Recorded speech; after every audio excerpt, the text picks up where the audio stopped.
ogtahay in Zlatan Ibrahimovic iyo Ronaldinho Brazil Luis da Lima Ronaldo ay weligood ku guuleysan Champions League iyadoo mid walba ka mid ah labadan xidig uu u ciyaaray ugu yaraan 4 kooxood. ma ogtahay daawade in John Terry oo ahaa difaaci Ingiriiska iyo kooxda Chelsea uu ka gool badan yahay rasaamkii Spain iyo kooxda kubadda cagta Barcelona Andres Iniesta Lujan, taasoo ku muujinaysa in goolinta aan loogu kala horeynin sida goolka kooxda kale lagu kala dhow yahay. ma ogtahay daawade in wadanka Denmark uu ku guuleystay sanadii 1992 koobka wadamada Yurub ee Euro loo yaqaano iyagoo waliba aan soo marin wax isreeb ah kadib markii Yugoslavia laga saaray 10 maalmood ka hor inta uusan tartanku bilaaban. ma ogtahay in goolayaha kooxda kubadda cagta Liverpool Simon Mignolet uu ku hadlo 5 luqadood isla markaana uu shahaadada digriga ka haysto siyaasadda. ma ogtahay in naadiga Dundee United ay Barcelona la ciyaartay 4 kulan inta taariikhda la xasuusto misana ay ka badisay 4taasi kulan marka loo fiiriyo ciyaaraha heerka sare oo ay labada kooxood ku wada kulmeen, waana kooxda kaliya ee Barcelona guul ahaan ka haysata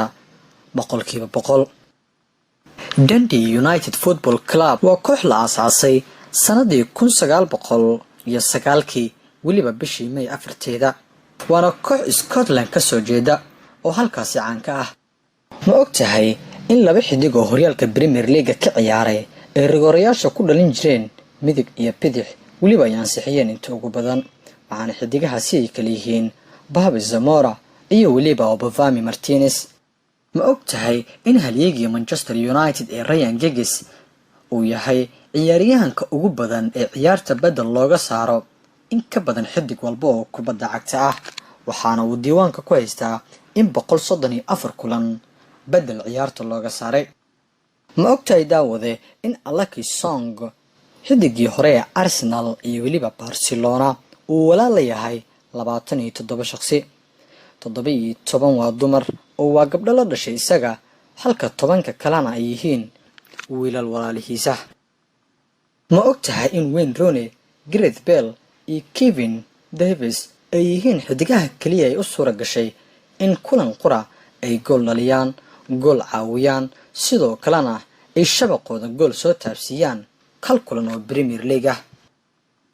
ma ogtahay in xidig reer England iyo kooxo badan oo horyaalka Ingiriiska ah Peter Crouch uu in ka badan 50 gool madax ku dhaliyay, waana in ka badan 16 kooxood kuwaas oo ka qayb qaatay